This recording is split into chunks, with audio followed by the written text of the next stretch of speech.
Hi, good evening, good afternoon, and good morning, wherever in the world you are. I'm Dan, and I'm welcoming you again to episode 2 of the Big Football Podcast. I made some grand promises at the end of the first episode that I would have a special interview with the Liverpool way, which I did do. Unfortunately, I was besieged by technical issues, and I do have a podcast which I can't put out, which has been a really, real disappointment because me and Dave did have some interesting stuff there. I am joined again this evening by Paul. Hello, everybody. Unfortunately, we were scheduled to have Kaan's second debut tonight, but he's got visitors, has he not?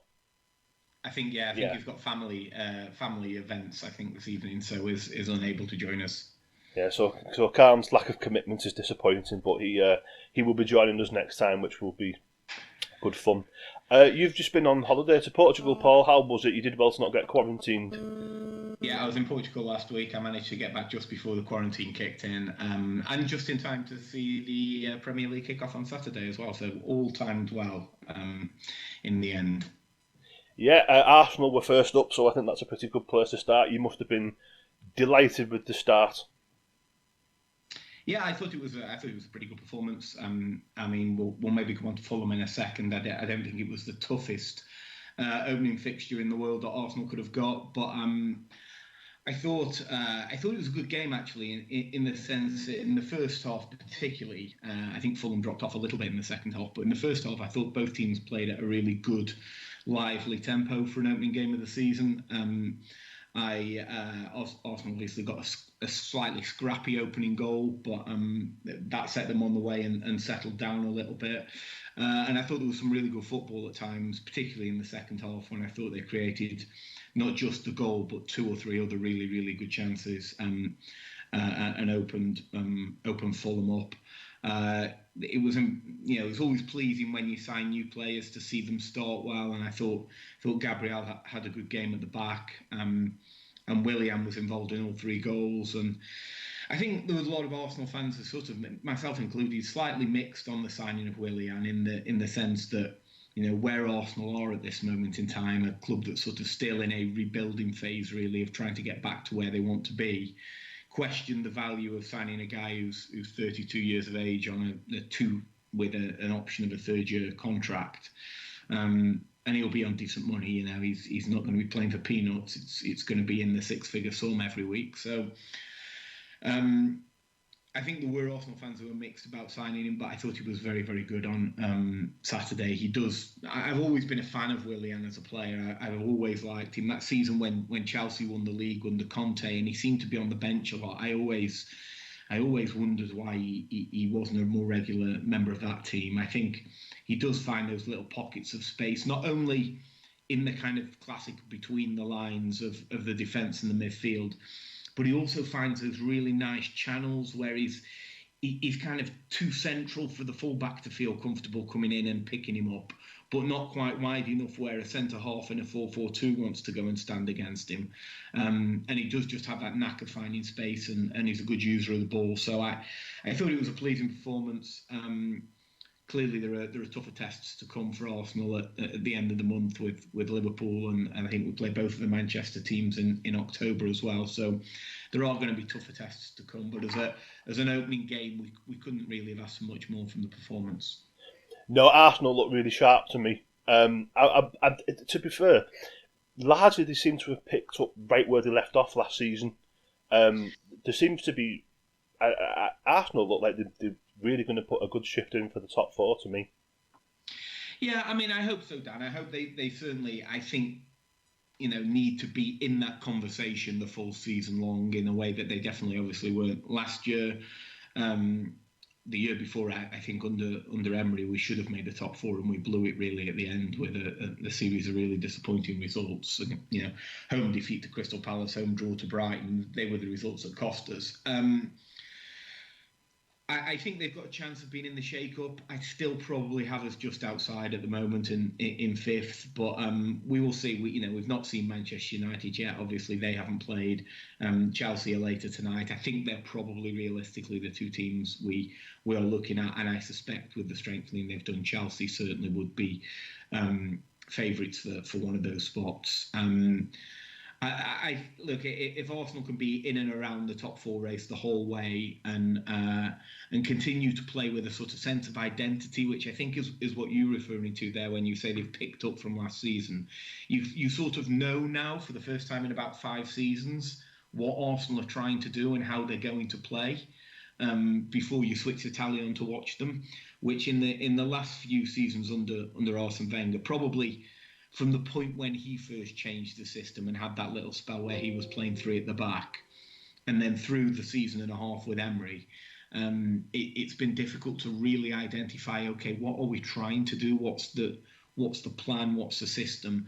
There seems to be a bit more of that at the moment, and that's pleasing to see. And even if we don't quite managed to make the top 4 this year, that is a really important foundation, I think, for Arsenal. And it was, when you look and compare it to your club and the first full season that Klopp had, it was a lot. I know Liverpool made it into the top 4 that season, right at the end. But as much as anything, that season was about establishing the foundations of the way that he wanted the team to play. And I think that's definitely part of what Arteta's got to do this season. Yeah. The thing with Arsenal to me is you just look a lot more solid. Yeah, you do still concede daft goals, but that seems to happen a lot less. And you've got the goalkeeper back now. I'm quite a big Bernd Leno fan. Yeah, I mean, I think I think a lot of Arsenal fans are quite sad to see Emi Martinez go, which I'm not sure if that's been confirmed today, but it certainly isn't on the cards. I think he's signing for Villa, which is a good signing for Villa as well. But I like Bernd Leno. I mean, he probably isn't as good as Martinez in terms of dealing with crosses, but he's an exceptional shot stopper. His reflexes are outstanding. And so, yeah, having him back is definitely a positive, I think, for Arsenal. But as I say, we'll have to see how the season goes. On the flip side, I think Fulham are in for a long, hard, and probably ultimately disappointing season.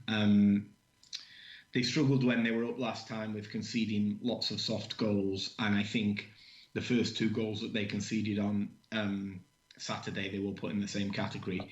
When you concede a goal like the third one where Fulham are attacking and then within sort of 4 passes, Aubameyang's curling it into the top corner, if you're Scott Parker, you go, you know what, against Arsenal and against the top teams in the league, that can happen.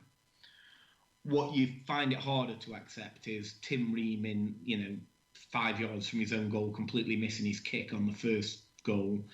And I don't quite know what the defending was on the second goal, the corner. I mean, Arsenal are not the biggest team in the world, and Gabriel is clearly one of their bigger players, and he was seemingly unmarked 3 yards out to head it in. So I think Fulham can't survive if they concede those soft goals, because they just don't have the players that are going to score enough goals at the other end to overcome that. So I thought that there was some, they played with a good tempo in the first half, Fulham, and they pressed well, and they tried to really get Arsenal into a game. But I think defensively they're going to have to be a lot better than they were. I think the thing with Fulham is they've not done a lot of business yet, have they? I mean, the window was yet young, and everything we're saying may be addressed, but you can't see it at this point. I mean, they brought in the goalkeeper from PSG, Areola, is it? Yeah. I like him. I think he's a good keeper, but he's not going to keep them up. I'm not exactly short of making a dramatic statement, but as soon as that first Arsenal goal went in, I jumped onto the WhatsApp group that I have with my Liverpool away friends, and I said this is going to be a long goal season for Fulham, and I saw nothing to change my mind. Yeah, I think so, unfortunately. And I've got a lot of time for Scott Parker. I think he did a really good job last season. I like that he's one of the few managers left who still thinks it's inappropriate to wear anything other than the suit when you're on the touchline. And just generally, I always thought as a player he's a wholehearted type and gave you everything he's got.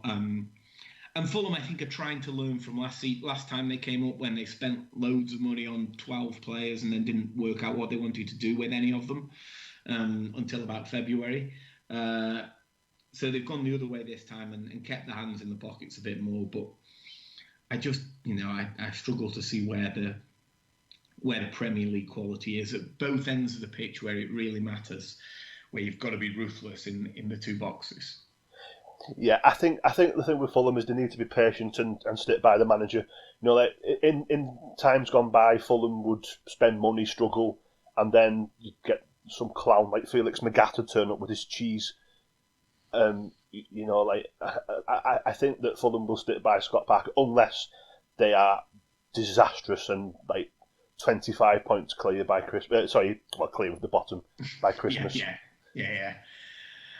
Adrift, I think, is the word then. That's the word I was looking for, yeah. And I'll not edit that out just to prove that I'm receptive to my own fallibilities, Paul. So thanks for pointing that out. So the second game on Saturday was Crystal Palace, who are off the mark with a win. Early goal from Zaha did the job. Pretty surprised that Southampton pulled a bit of a blank there. Yeah, I was disappointed with Southampton, and contrary to what I've just said about Arsenal and Fulham being a game that certainly in the first half was played at a really good tempo, this was played at walking pace. Crystal Palace and Southampton looked to me like two teams who were still playing pre-season. I think we talked about Southampton at sort of the review of last season, and I thought they'd be good last season, and they really started slowly and then hit their stride. And I wonder if maybe it's the same again, because they just didn't quite look like the team that they were at the back end of last season. I think after lockdown, they were one of those teams in the top 4 or 5 in terms of points gained in the restart. Didn't look like that same side on Saturday, unfortunately. Had a lot of the ball, but just played sideways in front of Crystal Palace a lot. Crystal Palace played pretty much like the away team at home. Easier to do that, I think, when there's no fans in the stand. I think there's a few teams who will find that we'll talk about another one later that played almost like the away team at home. It'd be harder to be able to do that successfully, I think, when you've got a home crowd in there baying for you to attack. Palace scored a good goal on the counter attack. I think it was important for them to see Andros Townsend play really well. I thought he had a very good game. If they do lose Wilfred Zaha, and I'm not sure they will, but if they do lose Wilfred Zaha, you need to see, okay, where's the creativity and the goals coming from? He took his goal well, though, Zaha. And again, if he does stay, then the chances of Crystal Palace staying up are obviously massively increased. If he goes, they're going to miss him. Yeah, they will miss him if he goes, but I think that we kind of touched on this last week, didn't we? I think he probably had his best chance to leave last summer. Yeah, I agree. There's not the levels of interest in him that there were for COVID reasons and form reasons.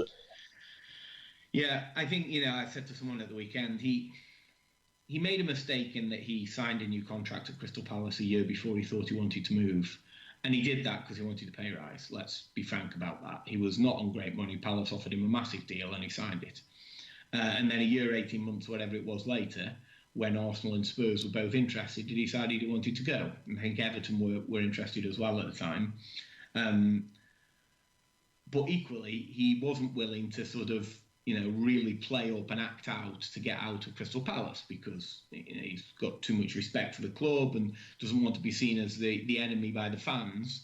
But they are really, when you're a player at Crystal Palace and you want to go to one of the top 6 or 7 clubs, your two options are run your contract down so they have to sell you, or kick up a stink so they have to sell you. And I think both of those opportunities might have passed Wilfred Zaha by now.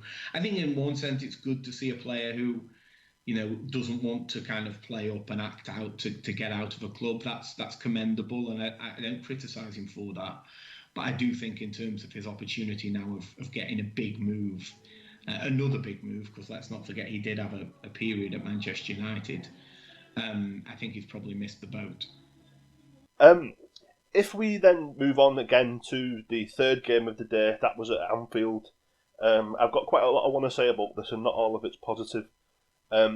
Yes, it was a fantastic game of football, but on the WhatsApp group, which you'll probably hear me mention a lot because I do a lot of my football talking on that group, I'd said that just in passing that I still get angry every time I think of one of the last visits we had to Ellen Road, or it feels like it anyway, where Marta Viduka scored 4 and Liverpool were 2-0 and 3-2 up and lost. And I had visions of this game overtaking that in the blood pressure stakes. it wasn't a hollow victory by any means. We looked great going forward, and sometimes it was very typical Liverpool. We really could have scored 7. We missed a couple of really good chances, but I've not been happy with our defence since the season resumed in June, and I've seen nothing to change my mind that we need to make some changes. We need to get some players in. It's easy for me to say that having won, if we'd have lost or drawn, I would have been far worse. We just about got away with it, but in the last 10 minutes, we put our foot down, and I did think that we had the chance of winning it. The penalty was absolutely ridiculous from Rodrigo. Absolutely crazy challenge to make. But yeah, I'm not too happy, Paul, to be honest. It was a good win because we won. It's early in the season, but the signs have been there to me for a while that something's not right with the amount of goals we conceded. I do think we got our midfield wrong as well. I think we let Calvin Phillips have far too much room, and the first goal for Leeds, the first equaliser, was illustrative of that. Yeah, I mean, it was a really good game of football. Again, that was played at a fantastic tempo, right throughout. Actually, I thought it was a terrific game of football to watch. Leeds kind of force that because they play with such an intensity, and Liverpool do naturally anyway, and so it became a real kind of fast-paced, fast-moving game of football, which was interesting to watch as a neutral. I thought. Leeds will be really frustrated with the way they lost it. It was, as you say, a ridiculous challenge from Rodrigo. I have no idea what he thinks he's doing. It's not like he was the last defender between Fabinho and the goal. It's also not like it was Mo Salah with the ball inside the penalty area. It was Fabinho. So, I'm not quite sure what he thought he was doing. From Liverpool's perspective, yes, they gave away sloppy goals. I thought the first one was a good ball from Calvin Phillips to get Harrison away, but Trent was wrong side. Yeah, there have been these questions about Alexander-Arnold in exactly that situation, and we know how detailed Mario Bielsa is as a coach. And I don't think it's any accident that ball was the ball that Leeds played. And they actually played it numerous times in the game to try and hit that space where Trent has pushed on, and as he's retreating, it kind of goes over his shoulder. And then he can't quite recover. And it was a really good finish. I mean, he took the goal very well, Harrison.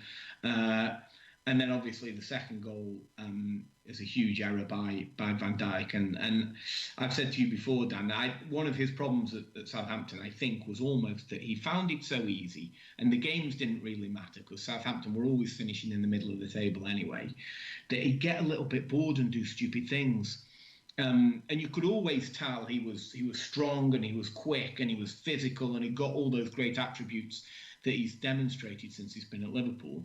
But he'd make 4 or 5 silly mistakes a season that would cost goals, and he pretty much eradicated that from his game until the restart.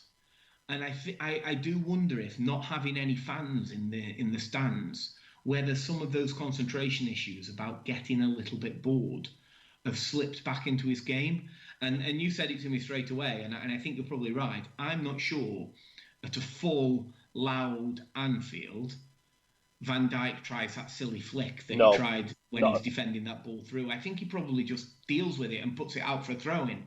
And instead, he tries a sort of elaborate flick and it goes wrong. And again, fair play to Bamford. He stayed alert and he didn't give up on it, and he finished it well when the chance came. But it would be, and he'll be frustrated with himself, Van Dijk, but it's can he sort of re-establish that concentration. I think between signing for Liverpool in 2018 and the point at which the league was won, so that's a full year and a half's worth, or 2 years worth of calendar time, and just over a year and a half's worth of football time. Van Dijk had been credited by the statistician people at Opta with only one mistake that had led to a goal. And I think he's more than doubled that in the period since Liverpool won the league. So he's gone from being incredibly consistent to just letting these mistakes creep back in. I mean, by no means am I saying that Liverpool need to drop Virgil van Dijk or buy a replacement for him. Not in the slightest. but I think it's something that he needs to tackle and that Klopp needs to tackle with him, is re-establishing that real concentration that he demonstrated for so much of his Liverpool career. And then I thought the third Leeds goal, in fairness to them, was kind of quite well worked down the right-hand side, and it's a good finish by Click, who's a player I've liked for a couple of seasons now in the Championship. He's a good player, and he gets himself into goal-scoring positions. And again, he finished it well. In between time, I don't think Mo Salah's second goal to put Liverpool 3-2 up has got enough credit. That was an unbelievable strike. Terrific finish. What a clean strike of a football that was. And again, the other frustration for Leeds, a bit like I said with Fulham and the Gabriel goal, when you're a newly promoted team to the Premier League and you're playing Arsenal and Liverpool and Manchester City and Manchester United, and the teams who most people expect to finish in the top 5 or 6, you cannot give away cheap goals from corner kicks. Oh, that was. I mean, Leeds deserve a lot of credit for the way they played. They really brought it to us, and not a lot of teams do that anymore. But yeah, the bread and butter, I mean, they give away, I mean, obviously 2 are penalties, and that's just a 50-50 for the goalkeeper. But it's still 3 goals from set pieces. Yeah. And you can't do it. And as we said, an avoidable penalty, certainly the second one. What did you think of the first? It was a tough one. We've seen these a number of times now, haven't we? And in fact, it always seems to be in Liverpool games. I remember one against Micah Richards a few years back when he was still playing for Manchester City. At Anfield, where it bounced up and then hit him on the arm. There was obviously the one in the Champions League final last year with Sissoko. It bounced up and hit him on the arm, and a similar one on Saturday that came off the new centre half. I'm not going to pronounce his surname because it sounds rude. The new centre half for Leeds. And it deflected up off his sort of knee thigh area and hit him on the arm. I think when your arm's that far away from the body, it's not just down by the side or in a kind of position just in front of his body. When your arm's out there, you invited the referee to get involved. Yeah, I think you are. I certainly don't think it should have been overturned. No, that was it. I think the decision to stay with what the referee decided on the pitch was the right one. Had the referee not given a penalty on the pitch, I think it would probably have still been the right decision not to give a penalty. I think it's probably one of those that's enough open to interpretation that I'm willing to go with whatever the on-field referee has decided.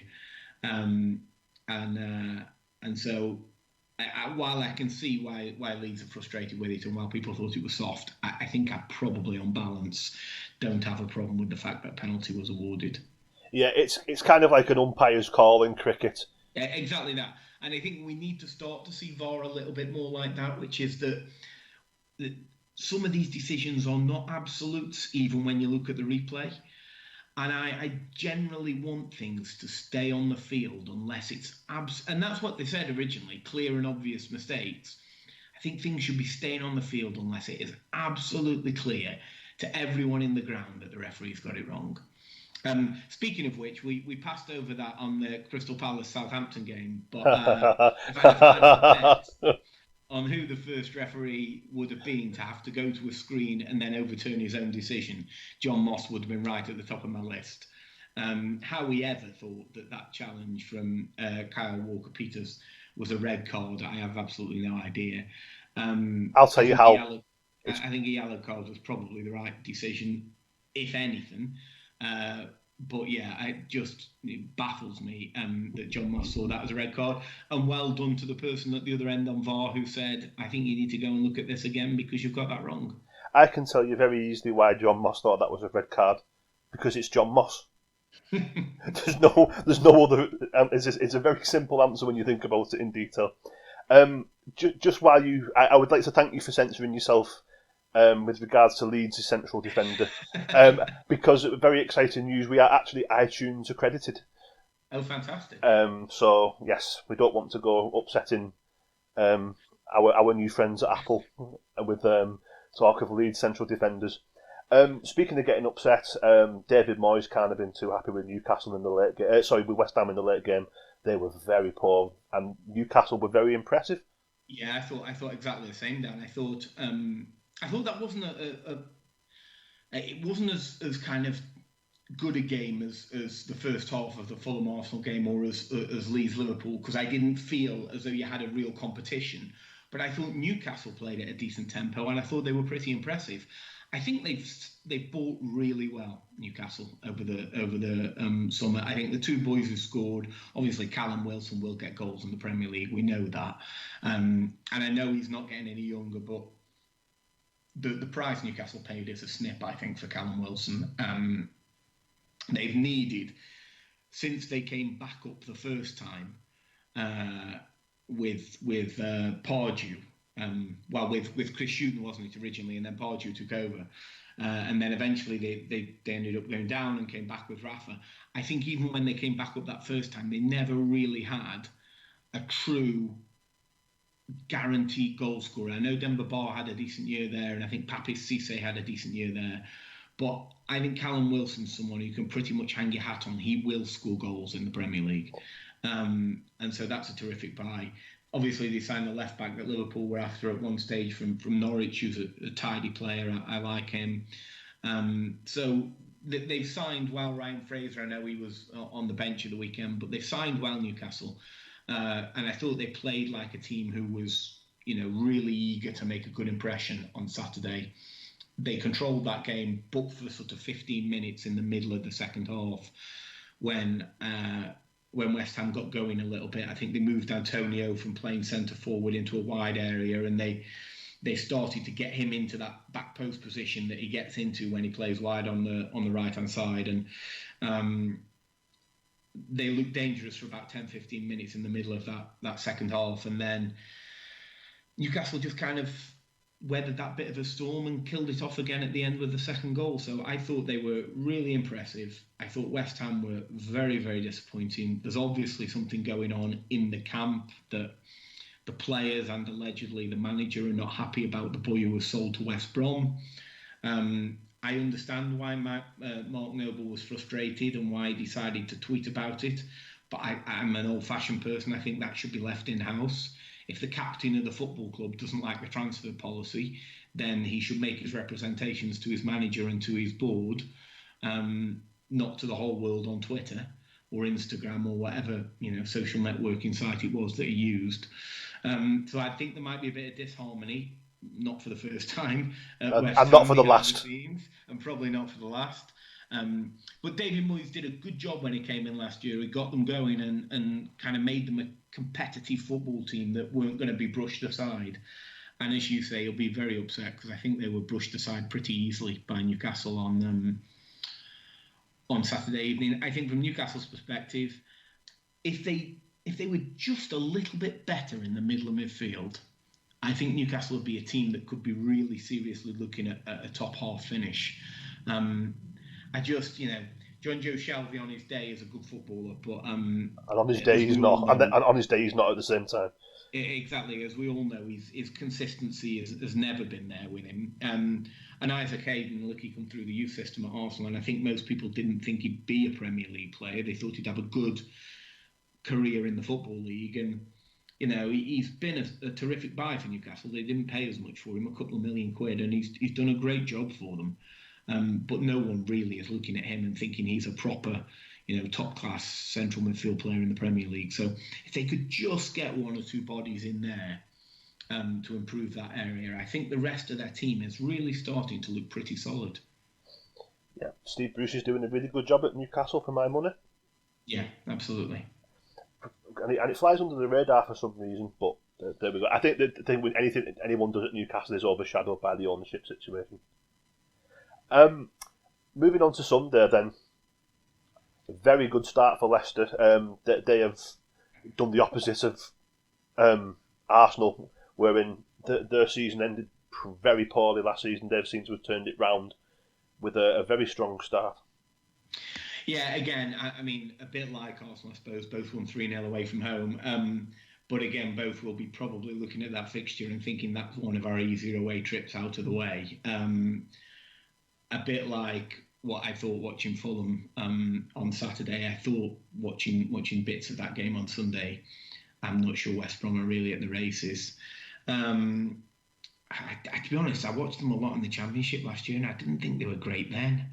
I'm not quite sure how they came up. And Brentford's last 2 games should tell you well, everything you need exactly, to and, know. and I know I'm going to sort of upset West Brom fans saying that, but I'm not really sure how they managed to come up. I think they're still short of quality at this level. And I don't think they really posed Leicester too many problems. I think, if anything, the first half, it was a bit of a case of how have Leicester not gone in front. And then they got the early goal in the second half, and from which was nicely worked, a little ball down the channel, and Prayet, is it? I'm not sure how you pronounce that. Stood the ball up to the back post, and the right backs met it with a good header. And again, it shows the Brendan Rodgers philosophy that he wants to get his fullbacks into advanced positions. He wants them to be part of the attacking ethos of the team. Not too many teams have their right back in at the back post for a header. So credit to them that they were willing to commit men forward. And then obviously they got the penalty at the end to wrap it up. But yeah, I think Leicester have got to sort of get off to a good start this season with the way they ended last year. I think you're dead right about that, Dan. They need a first 10 games. It's a positive first 10 games. Because they need to make sure that they are putting themselves back in that conversation for top 6 and thereabouts. The way they finished last season was really disappointing. It looked like the top 4 was there to be got. They missed out. If they regress into a sort of mid-table position this year, then I think people will ask a few questions. I don't think they should, but I do think at some point, Jamie Vardy's 33. At some point, there needs to be an answer for the question, who scores when Jamie Vardy doesn't? The thing with Leicester, for me, I think they are going to go backwards this season. Maybe not in terms of performances, but in terms of the league table, because they're in the Europa League, and the Europa League messes with league seasons. I've seen it. I've been saying this for a very long time, as you know, that it's not. I think you were right a few weeks ago. That just give it to Sevilla. And like I mean, I'm not knocking Leicester. It's great for Leicester to be in Europe because for them it's not a common experience. It's it's something new for the fans. Unfortunately, fans may not get to see it. The Europa League might not start on time. It might not start at all. We don't know how things are going at the moment. It's a very strange time we're living in. But I think that Leicester will be hindered because the squad's not big enough anyway. And then you get, they could have a flight to Romania or Russia or the Ukraine, or maybe the tournament will get played in one fell swoop like it was for the knockout stages. And you have to remember, Dan, I know that was a Champions League and not the Europa League, but the last time Leicester were in Europe as reigning champions, They were in relegation form. exactly by the end of that group stage period in December, they were scuttling around in the bottom 4 or 5 in the Premier League, and ultimately Claudio paid with his job. So there's definitely a question mark about whether they've got a squad big enough to compete on 2 fronts. And like I say, I do just wonder who gets the goals when Vardy doesn't score. I just, they're so reliant on Jamie Vardy. Yeah, Iheanacho is a striker of some promise, but he doesn't score enough goals to be the answer. No, he does other things quite nicely, but he's not a goal scorer. And with regards to West Brom, I've not really got a lot to say about them, to be honest, because I didn't catch that game. I chose the cricket. West Brom, again, they've not spent a great deal of money in. They're going to struggle because they're a championship team. They brought in 1 or 2, and again, they may well do by October. But I don't think West Brom fans will be expecting anything other than a struggle. They will give you 100% commitment every game. That's what Slaven Bilic gets out of his players. But I don't envisage West Brom taking great strides in a direction other than bottom 5. No, I mean I think it was telling on Sunday that they started with Callum Robinson up front, who I think they've signed from Sheffield United. And he didn't really crack the Premier League team with Sheffield United last year, and I think he might even spend some time on loan at West Brom, and then he's he's the answer up front in your first game in the Premier League. And again, you end up looking, and they're bringing Hal Robson-Kanu on off the bench. And I know they've signed Charlie Austin, so there is another option there. But you just look at that forward area, and you wonder where the goals are going to come from. Yeah, there seems to be a shortage of goals at Fulham, at West Brom. Leeds obviously brought it on Saturday. Whether they can continue that for the whole season, I don't know. But they did score 3 goals and looked dangerous. Earlier on, you mentioned a home team playing like an away team, and that will wash without fans, but not with. I think I know who you were talking about, and I think you're talking about Tottenham at home to Everton. Yeah, I mean, it was nice of Tottenham to win the second half. I think they got out of their own half twice, which was nice of them. I thought Tottenham were hopeless. And I know as an Arsenal fan, you're sort of always a bit risky saying that because people just accuse you of being biased. But I thought it was a really, really poor Tottenham performance. I'll maybe start with Everton because I think I said on the season review I was a bit worried about Everton this season.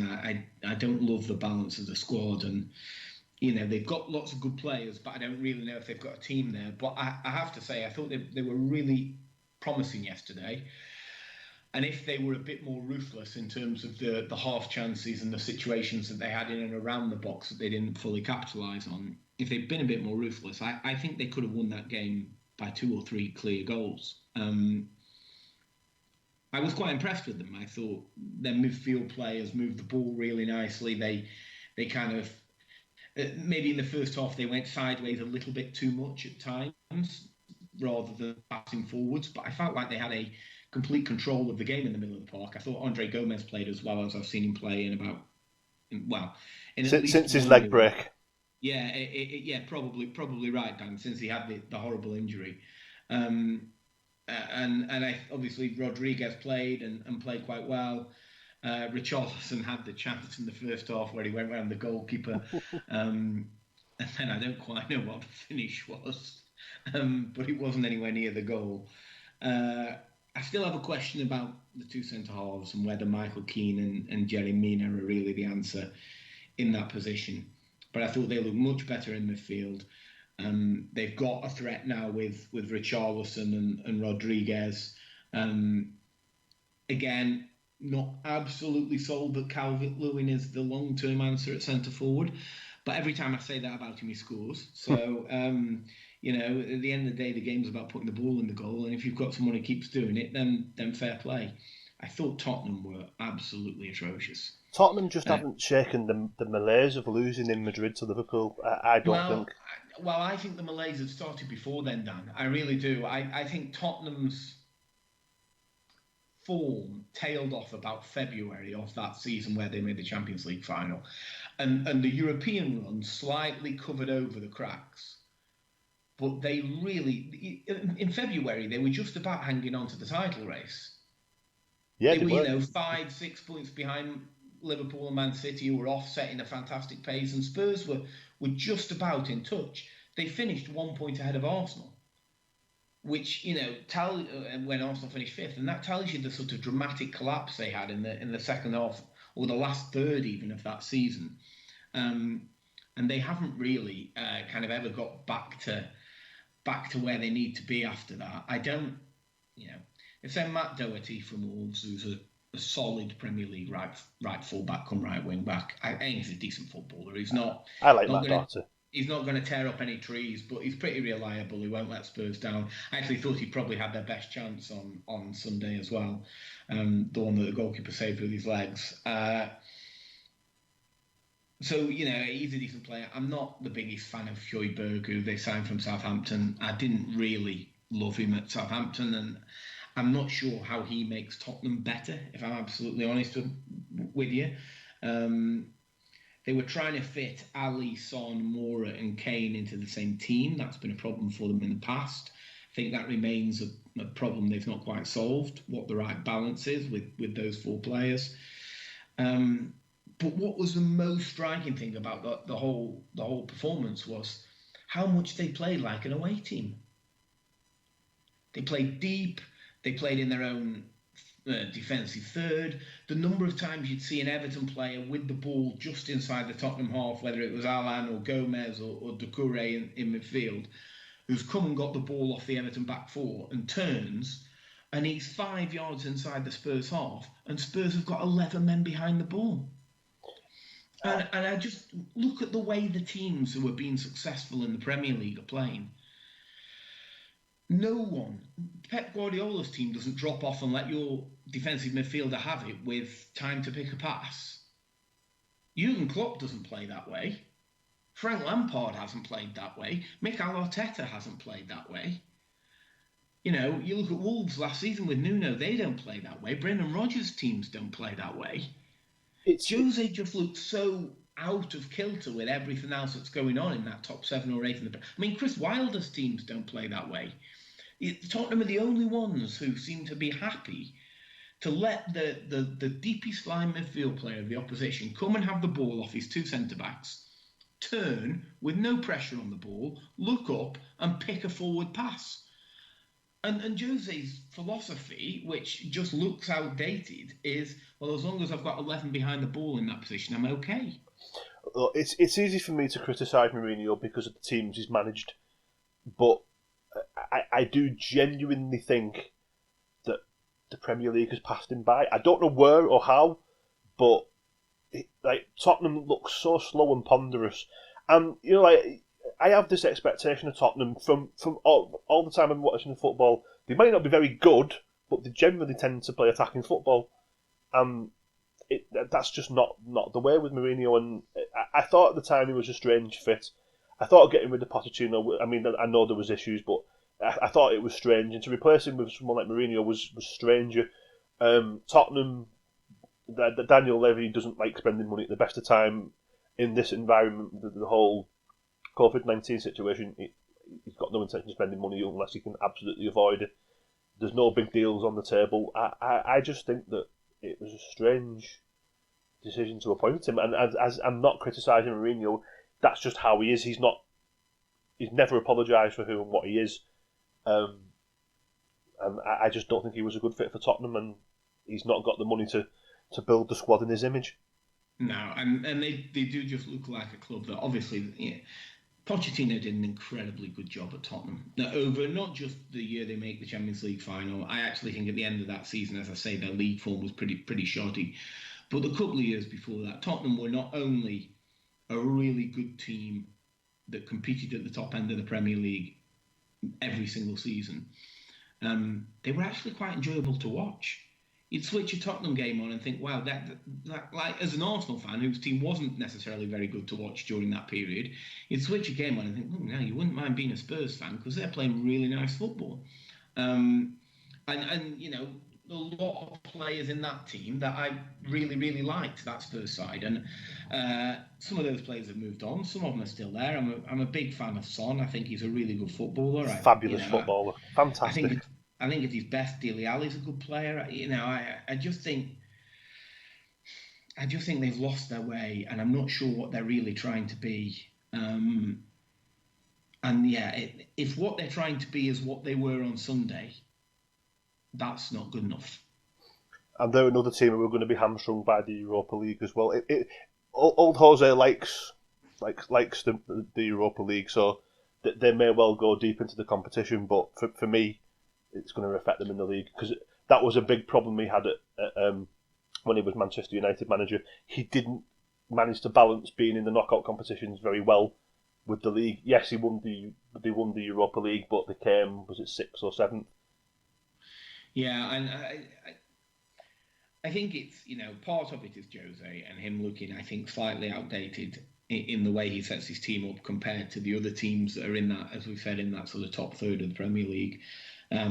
He doesn't set his team up to press the ball high. He sort of sets up to sit deep with the low block, which is one of the new sort of catchphrases for football. It used to just be called defending deep. Now it's the low block. So, you know, Jose likes with the low block and 11 behind the ball. And okay, that's one thing. But when you look at the squad, it needs refreshing. It needs some energy. Where are the dynamic energetic players in the Spurs squad that are really going to galvanise that team. And you've seen that when with Arsenal and Chelsea at different times last season, the likes of Mason Mount and Saka for Arsenal, who are younger players who came into teams that maybe were struggling a little bit and brought a bit of energy to the party. And I just don't know if I see that at the moment at Tottenham. And you're always in this kind of overreaction Monday after the first weekend of the Premier League season. But if that performance is typical of Tottenham, they're going to struggle to finish in the top six. Yeah, agreed. And whilst I fully admit I'm a bitter red, it would be very difficult to not give Everton any credit for the way they played. They did look very impressive. I was quite impressed with them, and let's hope that doesn't continue. I thought Everton played well. And look, all the respect in the world for Carlo Ancelotti. I think he's a fantastic manager, and if anybody can pull a decent side together out of what I still think is a bit of a disjointed, unbalanced squad, that has a lot of players who are quite similar in style in some positions, then that man's probably Carlo Ancelotti. So yeah, agreed. Great manager and a great man to go alongside that, and you don't always get a combination of the two. So yeah, I've got nothing but respect for Carlo Ancelotti. The game that's going on as we're speaking now, actually, Sheffield United against Wolves. Sheffield United are 2-0 down to Wolves, and there were one or two signs that maybe they'd run the race towards the end of the season and still finished in a very respectable position. Chris Wilder is a great manager doing a great job. We can't review a game that's not finished. Where do you see Sheffield United's fortunes going this season? Yeah, I think they maybe were one of the teams who could have done with a proper break. I think they put a huge amount of energy and effort into their first season back in the big time. I think they really put a huge amount into that season, and they overachieved. Chris Wilder's a terrific manager. He got the most out of that team, and they overachieved what their abilities should have done. And that isn't to say they're a rubbish team. They're not. They've got some underrated footballers in that squad, but they still overachieved to where they finished last year. To only have a sort of whatever it was 48-day turnaround, and then suddenly you're asked to go again and compete again with teams that most weeks, and this first game against Wolves is a classic example, teams that most weeks are going to have better players than you've got. I think it's a big ask for them. I think they'll finish in the bottom half. I wouldn't be surprised if they're in the relegation scramble. I think I would still be surprised if they go down. Not shocked, but surprised. I think there are probably three worse teams. But I wouldn't be surprised to see Sheffield United in the bottom five. I'd like nothing more than for them to prove me wrong. They normally beat Arsenal at Bramall Lane anyway, so no doubt they'll do that later in the season just to shut me up. But although we did beat them in the Cup quarter-final there last season, but without fans, which I think helped us definitely. And they're another team, again, I would say that about. I think Bramall Lane with a full capacity crowd is quite an intimidating venue. And I'm not sure that they're not having any fans in the stands help Sheffield United. So when I combine those two factors, long, hard season, massive effort in their debut season, combined with no fans in the stands to give them that home advantage, I do think they'll be in for a bit of a struggle. I hope they don't go down. I'd like Sheffield United to stay up, but I think they're going to find it difficult this year. Yeah, I agree. I think that they'll probably finish, I think, like 12th or 13th. I think they've got enough about them. They're organised enough to not get into that relegation scrap. But for me, and it's a problem they had at times last season, I don't see where the goals come from. Yeah, they managed last season, didn't they, with kind of a lot of people getting a few. I think it was McBurney their top goal scorer in the end. I think he might have been. And I think he might have got 7 or 8. It was something like that. They had a lot of people who got a few goals, and they were good defensively. I don't dislike Aaron Ramsdale, who they've signed from Bournemouth, the goalkeeper. I think he's a promising goalkeeper. But he's not as good as Henderson. He isn't as good as Henderson. Henderson saved them points at times last year, and so they're going to miss him. And yeah, I think they're in for a bit of a struggle. I hope they stay up. But I think you've seen already tonight against Wolves that there are going to be games where they're just outclassed ultimately. But getting outclassed by Wolves is no shame, because for me they're really the best of the rest, if you get what I mean. I'm not meaning that in a disrespectful way. I think that they are outside of the traditional top six.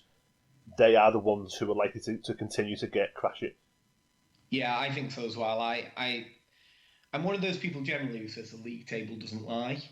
But when I look at the league table at the end of last season and I see Tottenham and Leicester above Wolves, I think it does. Because I think Wolves are a better team, or Wolves were a better team when I watched them over the course of the season. And maybe that's unfair to Leicester, because maybe I'm thinking too much about the second half of the season and sort of forgetting how well they played in the first half. Certainly possible. But I think Wolves are a really good team. They're extremely well organised. They all know their jobs. They did manage last year to cope with balancing the Europa League, which was a question mark. And we've talked about it already with other clubs. Wolves did a pretty good job of balancing it without it taking away from their league performances. I think Adama Traore was big for them last year. He really made a difference in a lot of games. I think they might need one or two other players to step up in that kind of making the difference in tight games way. I know they signed a young Portuguese forward this past week. I think it's a big ask for him, and they paid a lot of money, haven't they? 30 odd million. It's a big ask for him to come straight in and be that kind of impact player. But I think Wolves are going to be a really good team again, and it wouldn't surprise me to see them finish in the top six. No, they're always a handful. They're always difficult to play against, and I mean, he scored again tonight. No, there seems to be no sign of Jimenez dropping off his No, form. Jimenez is a good centre forward. He knows what he's good at as well, and he doesn't try and do the things that he can't do, if that's not a stupid thing to say. The other thing I think about Wolves is, I think in Moutinho and Neves, they probably have a central midfield that's as good as. It's probably better than Arsenal's. It's probably better than Tottenham's. To have two players of that quality in the middle of midfield. I know Neves hasn't started tonight, but I think they are really, really strong central midfield players, intelligent, good users of the ball, understand the game, take up good positions, and they set a lot of those moves that the Wolves put together off. They're also both willing to play the longer pass when it's needed.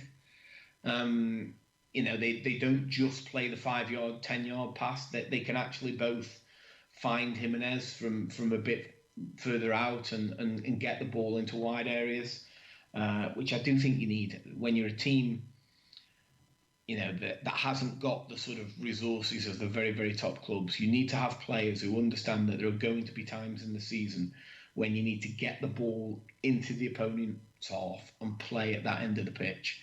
And I think both Neves and Moutinho fall into that category. Yeah, and the thing for Wolves as well, I think I love the manager. The manager is a very he's done an incredible job. Yeah, very shrewd, clever man. And he's always, very, very respectful as well, very dignified man. I really like Nuno Gomez. And that's not his name, is it? Nuno Santos. Nuno Santos, yes. Nuno Gomez was an average Portuguese striker from a long time ago. He was. That's World Cup 2002 type territory, Dan.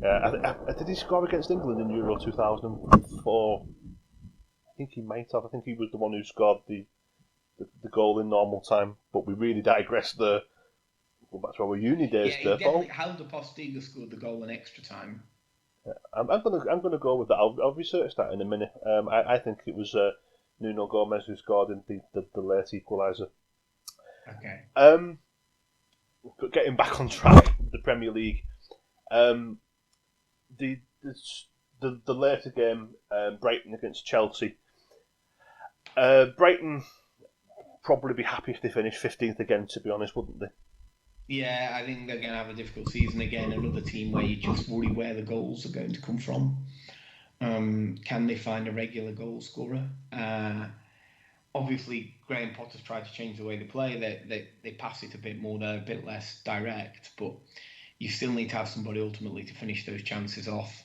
Mopé had a decent season last year. Can he kick on and hit the next level?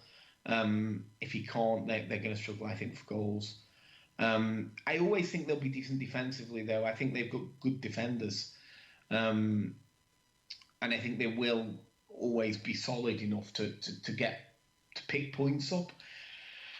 But they're going to be in that. They're going to be in that bottom 5 or 6. I think there's no question about it. If they can keep Adam Lallana fit, he will be a big asset for them. But keeping him fit is a very big call. Like we weren't able to do it for like 4 years. Yeah, it's an interesting acquisition for them all. It'll be interesting to see how that works out.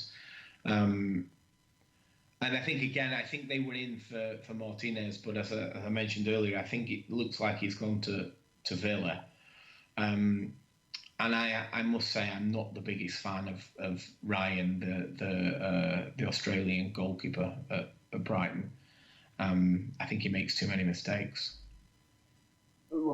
He does seem to drop more clangers than the average goalkeeper.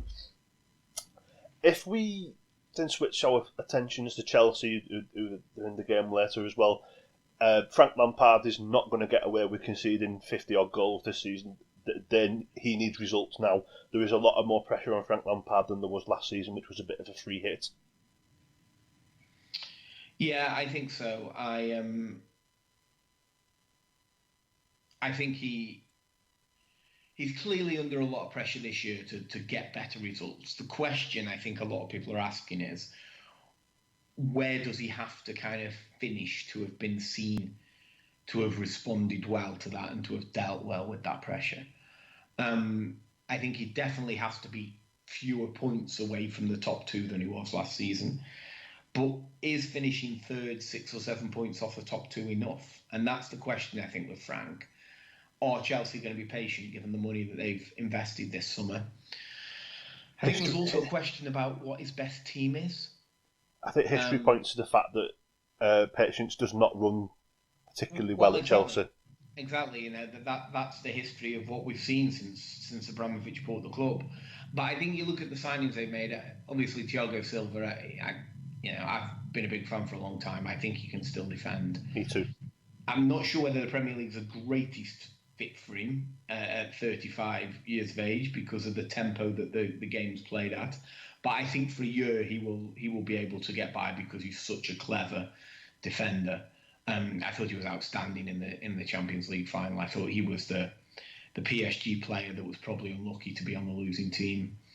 So I think he will help. I'm not sure which of the younger centre-halves are going to try and plug in alongside him. I'm not convinced by any of them, frankly. Even Rudiger, who I know a lot of people are quite high on. I've always thought positionally he can get himself into some bad areas. Chilwell will start at left back, and they've needed a left back basically since Ashley Cole left. Now I'm not sure Chilwell is really top caliber. Me neither. He might be that next level below that, but he will improve a position that they've needed a player for a long time. Just to jump in there, Paul, do you not rate Marcos Alonso? Because I do. No, I don't think he can defend. I think he's a good player going forward. I think he takes good free kicks. I think he creates chances for Chelsea, and he has a habit of scoring goals against Arsenal as well. Maybe that's why I don't like him. But I think defensively he's a weak link, and I think Chilwell will improve him in that position. But then it's ahead of that where I'm really fascinated to see what the combinations are. And I don't know if the lineups are out yet for tonight, Dan. They may well be. I'll have a quick look. But I'm fascinated to know what combination it is. So the lineup is out. He's gone for a midfield 3 of Kante, Jorginho and Loftus-Cheek. And then he's got Mount and Havertz either side of Werner up front. Which I'm guessing means Pulisic isn't fit, which is fantastic. Because I transferred Havertz out of my fantasy team at the last minute to put Pulisic in because they said he was fit. Oh dear. But there we are. So I think it'll be interesting to see over the season when Pulisic is back. They've still got Giroud and they've still got Abraham. Now I'm convinced that Werner's going to be the main choice down the middle in that front three, but he can play off the flank, and that's an option that you might see at some point. How many games is Mason Mount going to get? Kind of what's happened to Callum Hudson-Odoi. He was the next bright thing a couple of years ago, and again, I know he's had a bad injury, but he doesn't seem to have quite come back to that level. How they sort of combine between those options up front is going to be interesting for me.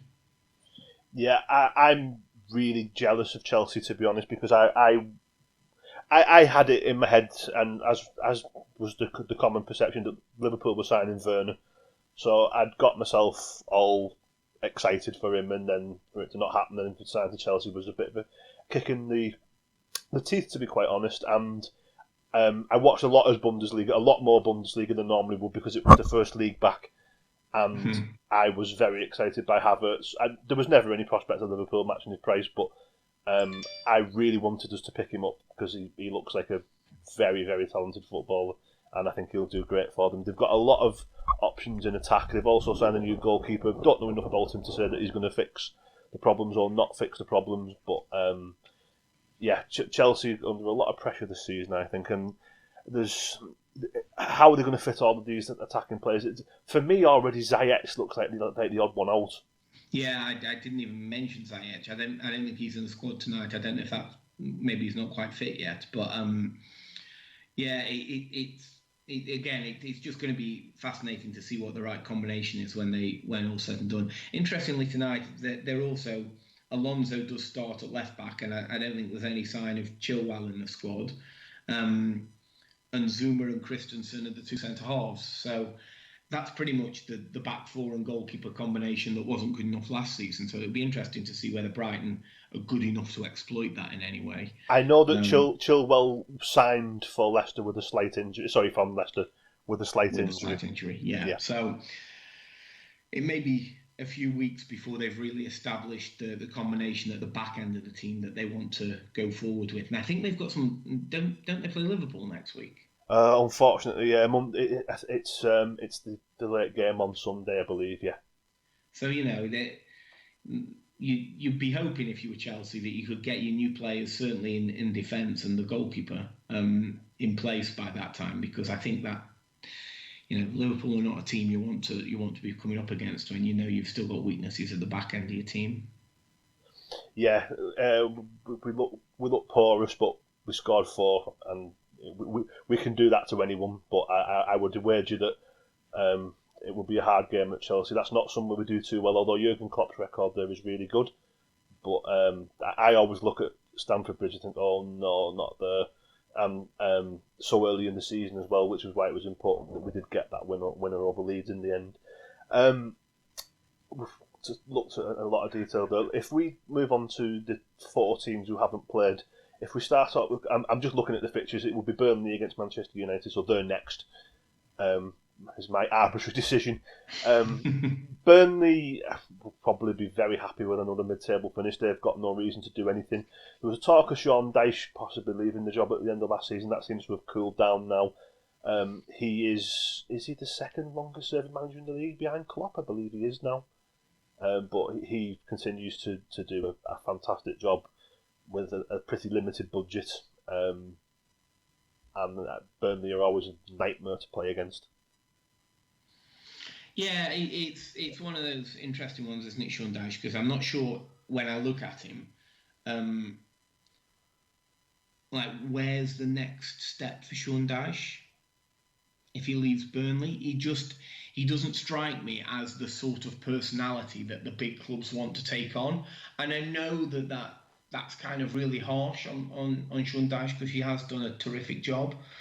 But if he leaves Burnley, where's his next appointment? His next appointment is likely at a club who are underachieving their expectations and have ended up at Christmas time in that bottom 5 or 6 positions and want somebody that they trust to get them out of there. But I think, I think Burnley will be okay. Again, there is always that question are they like Bournemouth? Does their time come at one stage and they drop out? But I think Burnley will be okay this season. Again, there is a question about where the goals come from, but I think they've probably got enough. And they always seem to score a lot of goals from set plays, and that probably is what you were alluding to when you said they're a bit of a nightmare for some of the bigger clubs to play. Well, because they do bully a lot of teams in the air. West Ham are pretty keen on James Tarkowski. Do you think he's integral to them staying up? He's certainly, I don't know if he's ever been. I can't remember whether he's been capped or not, but he was certainly being talked about of being in the England squad. He's clearly a highly thought of player. Yeah, the thing is at Burnley, like every year there's a centre back you think they can't afford to lose him, and they lost Michael Keane, who had a terrific season for them, and then Tarkowski kind of came in, and Ben Mee has had a really good run at Burnley as well, playing mainly as a centre half these days, and he started as a full back, and I just think their system is friendly for central defenders. And so I think it helps you to look good at centre half for Burnley. They're nice and compact. Their fullbacks defend relatively narrow. They let you have the ball wide because they trust that they're big enough and strong enough to defend the box in the air. They protect the centre halves well from in front with midfield players. So I do think there's a system that is kind of centre half friendly, and maybe Sean Dyche has a former centre half who was never the quickest and didn't like being exposed. Maybe he's built that system for exactly that reason. It would be a loss to them, I think, if he goes, but I'm not sure it's a loss that they can't overcome. Yeah. I think they find a way, whether it's somebody internally within the squad or whether it's going out and paying some money for somebody. I think they would find a way of putting together enough results and keeping enough clean sheets to stay in the Premier League. Interestingly enough, a friend of mine has a similar argument to yourself about, like you say, it's a centre half friendly system. He reckons that the way Burnley plays makes Nick Pope look a lot better than he actually is as well. But I really highly rate Nick Pope. He's a very important player for them. Yeah, I think Nick obviously, I was always a big Tom Heaton fan, and for somebody to sort of take the job from him, I know Tom Heaton got injured, and that's how Nick Pope got his chance. But I think he's been very, very good since he got in goal there. Does the system help him? Probably a little bit, because they don't, as I say, they defend their box so well in the air with their defenders. They probably don't ask their goalkeeper to come and take as many balls as maybe some other clubs do. But I do think Nick Pope's a good goalkeeper. I like him, and I welcome him on our bench ahead of Adrian anytime. No, I'm still not over the Atletico Madrid game. I'm not sure he's going anywhere to sit on anyone's bench. No. He's number one wherever he goes, and rightly so. He's a fine goalkeeper. Their opponents, but for Europa League involvement, would have been Manchester United, and this is a very important season for them. They came on strong at the end of last season and finished third in the end. I'm not convinced that they, I'm got to be very careful what I say. It's a well-known fact that I dislike Manchester United, let's be honest, but I'm not convinced by the manager, but they are at the moment playing a very dangerous game for me. They're chasing Jadon Sancho. All the eggs are in the Jadon Sancho basket, and Dortmund are not playing ball, and they've got no intention of. I also think it's a strange signing for them to be so obsessed with. Midfield is where they need. Given that you look at the way they were playing at the end of last season with Greenwood and Martial and Rashford. And now I know there's the argument there, well, yeah, they haven't got a huge amount of depth behind those players, and fair enough, I get that. But I wouldn't necessarily have looked at Manchester United and said, well, the first priority needs to be another fast, skillful forward player. I see what your point of midfield. Certainly, I think they need somebody to play in a sort of deeper midfield role. Obviously, they've brought Van der Beek in from Ajax. Bruno Fernandes was outstanding at the end of last season. He made a massive difference to the team. They've still got Paul Pogba. I think they do need somebody. Matic is. I mean, he's not on his last legs. He's fell off his last legs. They need somebody to play in that deeper role, and I still think defensively they're suspect. Yes, I Harry think Maguire needs a partner. Yeah, I think Maguire had a decent first season. I don't think it was ever worth the money they paid for him, but I think he had a decent first season. Obviously, he's had some off the field stuff over the summer, which is less than ideal. But I think he's a good centre half without being top class. I don't. I'm not convinced on Lindelof. I've never been a big Eric Bailly guy, and the fullback positions are a concern for me. Luke Shaw and He's never been the same since he broke his leg. No, but also I think part of that is on Luke Shaw. I know people in and around it, and in Manchester who say his reputation for his sort of application to his craft, his professionalism is not great. Spends too much time doing things other than focusing on his football. There have been concerns. I know Jose had a thing when he was there about him maybe being a little bit heavier than Jose would have liked him to be. Love that wonderfully funny story about him turning up to Mourinho's first day with a McDonald's breakfast. Yeah, exactly. So I think, whether all these stories are true or they're myth and legend or whatever it is, there is clearly a narrative out there about Luke Shaw that he isn't the best trainer. He enjoys eating and drinking in maybe a way that you could get away with in 1990 and you can't in 2020. So I think that position remains a question mark for me. I'm not giving up on Wan-Bissaka by any means, but they paid a lot of money for someone who's still very raw in my mind. I'm not convinced he's the finished article by any stretch of the imagination as a defender. He's very athletic. He gets forward extremely well. I think he can play. I think he's good with the ball to his feet. I'm just not totally sold on him yet as the finished product of a defender. Now, I know in modern football, your fullback being able to attack well is almost as important as him being able to defend well, and I get that, but that's a big weakness for Wan-Bissaka for me. I really like Wan-Bissaka, but I think his end product, I don't think he's good enough to play as a fullback in the way United want to play. Quick, because United want to play attacking football. I mean, as I say, I'm not convinced by the manager, but that's what you expect of United, attacking football. And I think Wan-Bissaka will end up as a centre half personally. United have been heavily linked with, I'm sure you'll correct me on the pronunciation, Reguilon. Well, it's as good as I've got, I think, Reguilon. He's got the double L, so that's normally a Y sound. Yeah, I've seen that they've been linked with him and that they aren't quite there yet on a price everybody's agreed to. So I definitely think I can see them bringing at least one fullback in.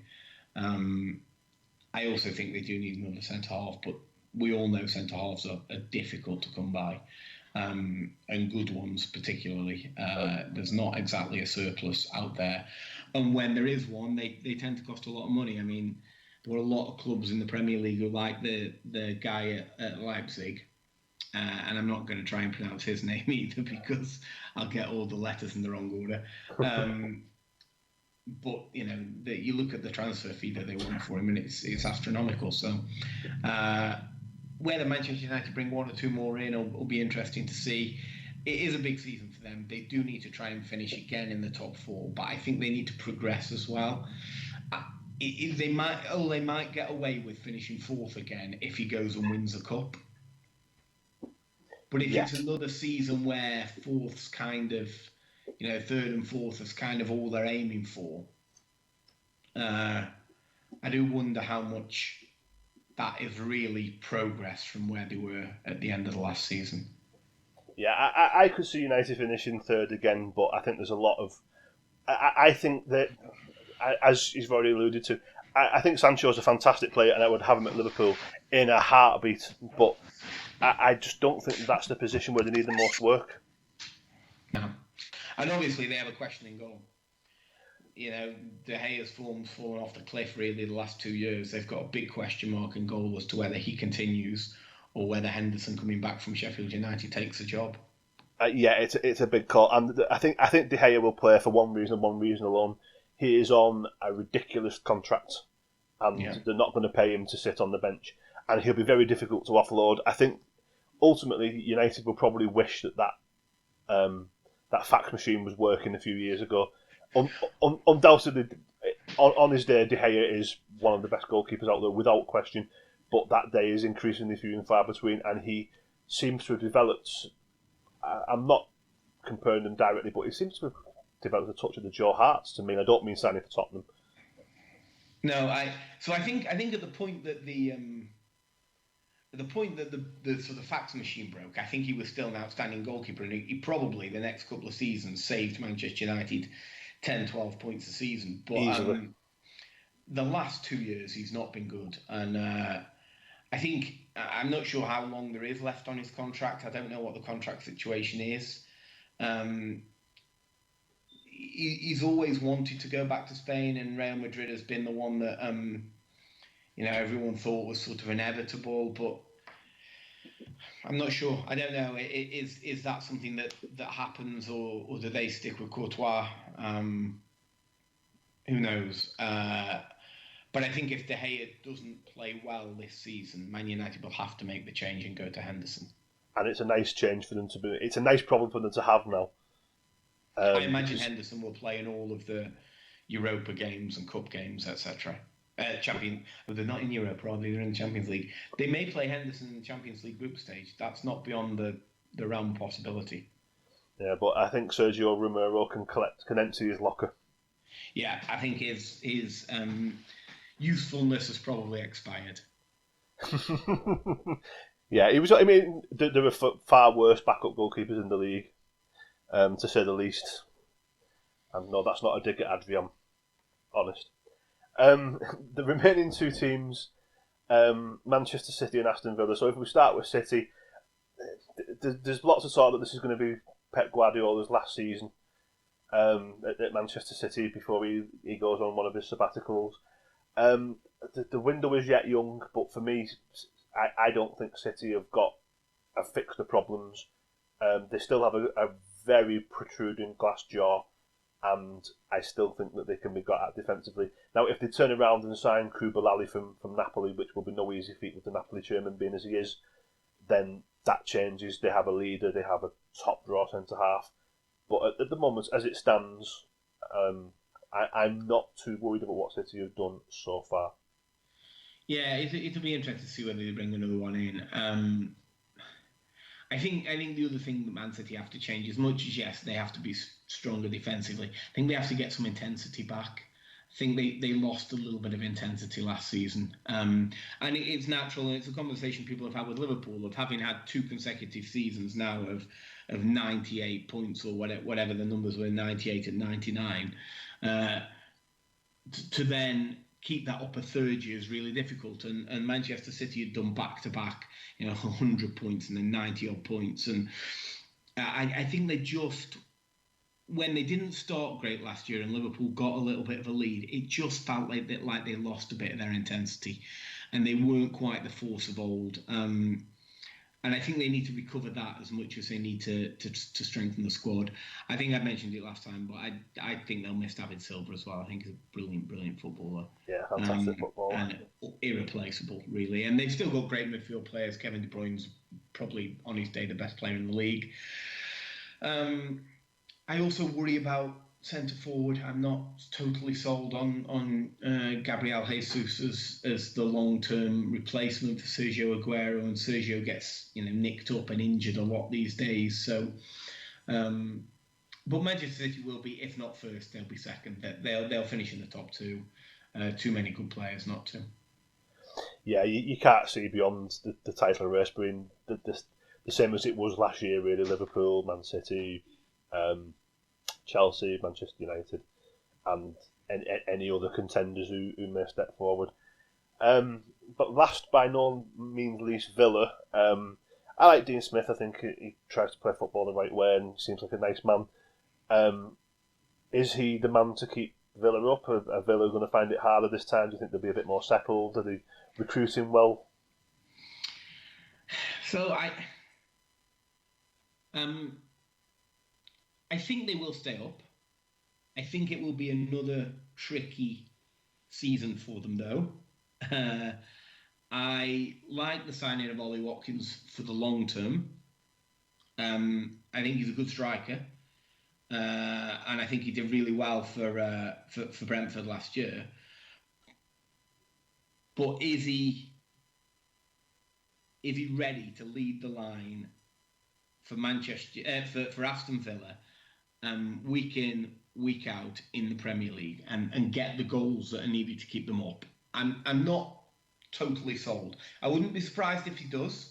It wouldn't shock me at all because I do rate him, but I might have just thought he was 1 year away from being ready for that. That said, he's 24 years of age, so he's not a kid anymore. He's just been a little bit of a slower developer, and come through the leagues with Exeter and then with Brentford. So we'll see. It's an intriguing signing. I'll be really interested to see how it works out. I think signing Emi Martinez and goals a really, really smart move. I think he'll be excellent for Villa. I think goalkeeper was a major issue for them once Tom Heaton got injured. And I think at the end of last season, they played with a little bit more solidity about them. Their shape was better. They defended better. They were better in 1v1 situations. They'll need to keep that going. I think the first half of last season, they conceded too many goals. And I don't think they're a team that's ever going to score a bag load the way they play. So they need to be winning games. Put it this way, when Villa scores twice in a game, they need to win that game. Yeah.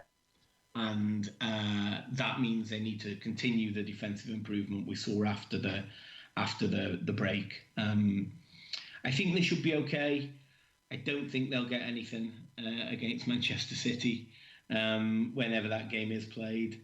But I think they should be okay and survive in the Premier League.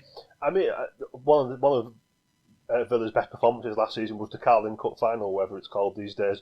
Against Man City, they played really well and were unlucky to lose. They did, that's true. But I agree with you. I don't see them troubling Man City whenever that game is played. And I think the good thing for Villa is they don't start with Man City. They start at home to Sheffield United, I think next Monday night, if I'm not mistaken, which is a good game to sort of start with. It was actually the game that restarted after the lockdown, wasn't it? That was Villa Sheffield United with the famous goal that never was. Yes. But that's a nice fixture to ease themselves back into, especially Sheffield United look like they've started with a loss tonight. If Villa can get that one under their belt and get a bit of momentum, I think that's better than maybe playing Man City on the opening day and getting beaten 3 or 4-0, and all of a sudden you're thinking, oh my goodness, we're in for a long, hard season. It probably worked out in their favour a little bit that they end up with a slightly easier start to the season. Yeah, I think Villa will be okay. So who do you, just to put you on the spot, who do you think will win the league? Manchester City. Just in a close run race, or do you think Liverpool will drop off? Close run race with Liverpool, but just Manchester City. From what I've seen so far, I'm concerned that could be the case. But the window is yet young. If there's not much movement before the window closes, I fancy Liverpool to hold on. But I mean, I've always wanted, and I still can't believe I'm saying it, I've always wanted to say can we retain the league, and I still can't believe I'm saying it now, to be perfectly honest. Who do you think will go down? Fulham, West Brom, Brighton and Hove Albion. I think I certainly the first two without question. The last one, it's tough. I can understand why you go with Brighton. I am going to say West Ham. Yeah. I just think there's a lot of disharmony at that club, and I mean they are probably the only team benefiting not playing in front of their own fans, to be honest. I don't think Newcastle fans would be in a particularly pleasant mood at the moment either, but their team are winning, so they may be a bit more forgiving. Yeah. Football League fans, we love you. We can't talk about all of your games in one hit because we'd still be here by Christmas. One thing I want to call out, Paul, is I didn't watch the Bolton game, but I obviously am married to someone who did. and I could hear and see furious gesticulating. Bolton got off to a losing start. Obviously, there's a lot of pressure on them to do better. Young manager who signed a new team. As I said to Joe, my wife, I said it takes time for teams to gel, and I think there's a few teams who are in that situation. Bolton definitely are one of them. They got off to a bit of a slow start. Did anything catch your eye in the league, the football league? So the championship results caught my eye a little bit because there were a few results in there that you wouldn't have necessarily picked. So obviously, I know they've lost a couple of players, but Brentford losing at Birmingham wasn't a result you'd have necessarily picked. Derby getting beat at home by Reading wasn't necessarily a result you'd have picked. Nottingham Forest are still quite fancied by a fair few people, and they lost at QPR. So I thought it was a bit of a topsy-turvy opening to the Championship, to be honest. And it always seems to be the opening day of the Championship is always a little bit of a lottery. I thought what was interesting was that Norwich, having gone down, started with a win. Bournemouth, having gone down, started with a win. They are going to be important results for those clubs to kind of get the season kicked off on the right track, having just come out of the Premier League. So I think that caught my eye in the Championship. I think in League One, probably the fact that you look at the end of last season, who was up there and didn't go up. Peterborough started with a defeat. I think Portsmouth drew at home. Sunderland drew at home. So again, it wasn't necessarily the teams you'd have picked who were strong at the end of last season, who started well. I thought that was interesting. Charlton beat Crewe, sort of my second club. Having come down from the Championship, an important win for them because they had a really poor end to the season in the Championship. And in League Two, Port Vale are one of my sneaky tips this year. They're from the sort of neck of the woods where I grew up. They only lost once at home all season last season. And they started with a home win again the other day. If they can just improve a few points away from home, Vale are going to be there or thereabouts, I think, in League Two. I think that was it in terms of the ones that really caught my eye. Dan, that was sort of my list. The other one was Forest Green winning at Bolton, but you've already mentioned that, so I won't go there. I agree with you. It's not time to panic for Bolton yet. It was always going to take a little bit of time for things to things to sort of settle down. The only thing that would make me concerned if I was a Bolton fan is that they signed Sarcevic to play in midfield. I've seen him both at Crewe and at Plymouth. He moves about as quickly as me. So yeah, I did raise an eye when I saw at the weekend that he was in the Bolton lineup. I can't believe he keeps getting jobs, but every summer somebody signs him. But there we are. I think probably not time to panic yet for Bolton.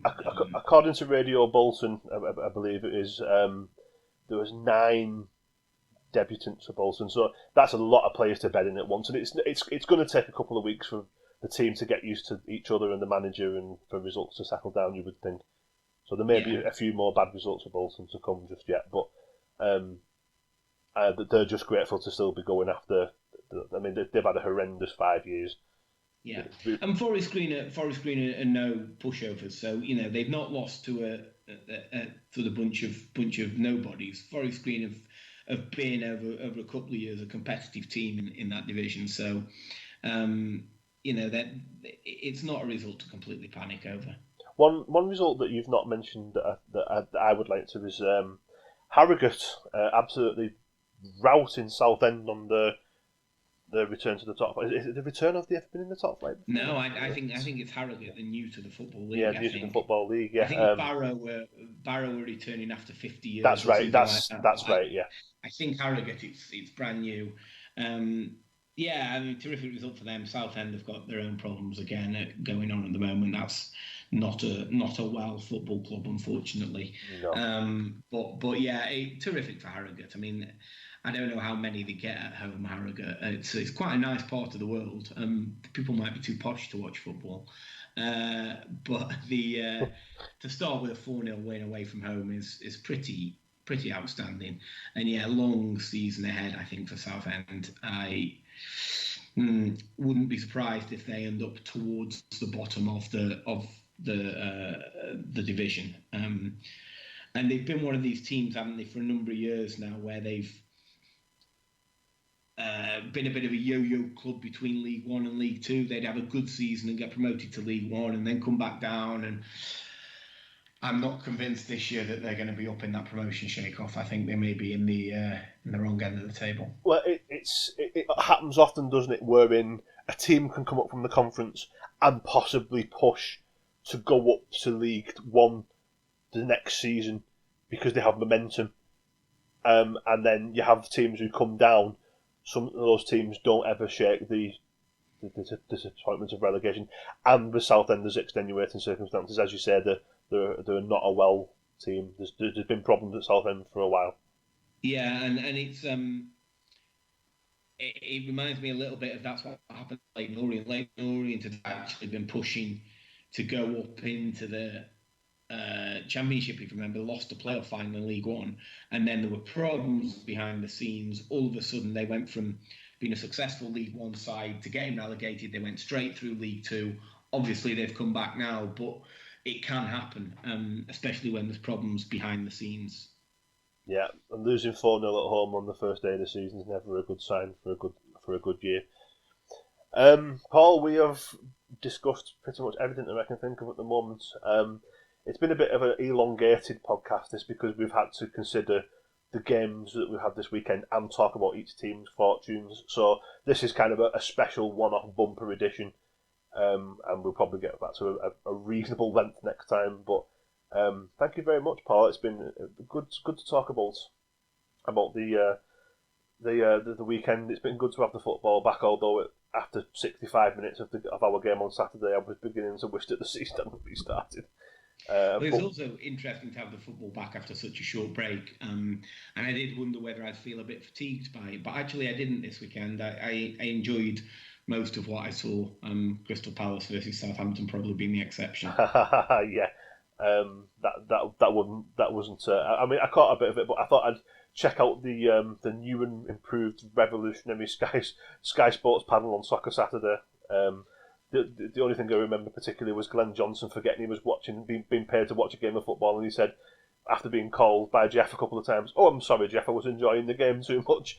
So obviously Glenn Johnson doesn't agree with your appraisal of Crystal Palace against Southampton. Yeah, if he was enjoying that, he must have some patience. Well, I remember Glenn Johnson refusing to close down crosses for 4 years at Liverpool, so I think I prefer the punditry memories than the football ones anyway. Paul, a pleasure as always. We will try and get Kaan. I'm not going to make any outlandish promises about who's doing what. It's just not worth it. But we're going to try and come to you from every Monday night with a release on Tuesday, probably. We're going to try and make that a more weekly, regular slot. But we're three normal people, three friends, and we have our own lives to lead, so that might not always be possible. However, we're back. We'll hopefully be back next week. Really hope that Liverpool do well at Chelsea. It's never a game I'll look forward to that. Yeah, well, pretty interesting to see, Dan. Yeah, it's the first heavyweight clash of the season, isn't it? And it's I'm not confident in our ability to keep clean sheets at the moment. But let's just see how Chelsea functions in attack in the game that's coming up later on. Right, thank you very much for your time, Paul, and thank you very much everyone for listening. If you want to give us a subscription, you can subscribe to us on YouTube. We are also on Castbox, Podbean, and working on Spotify. And as I revealed exclusively earlier, we are also on iTunes. So please give us a follow, and we'll be back with more content very soon.